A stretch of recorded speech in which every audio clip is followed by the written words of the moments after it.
Hello everyone, humps Argentina.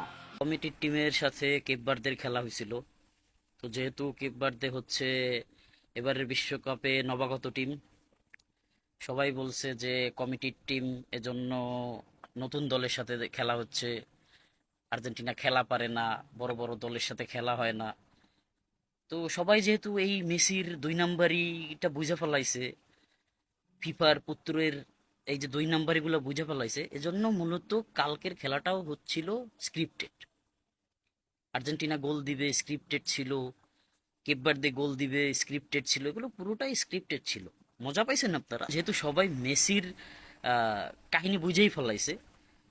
এরপরে এই যে মিশরের সাথে খেলা, এটাও যে স্কুলের বাচ্চাদের টিম নাকি, বাচ্চারা স্কুলে পড়াশোনা করে তাদের টিম নাকি, এরকম কোনো কোনো দলীয় সাপোর্টাররা এরকম বলতেছে।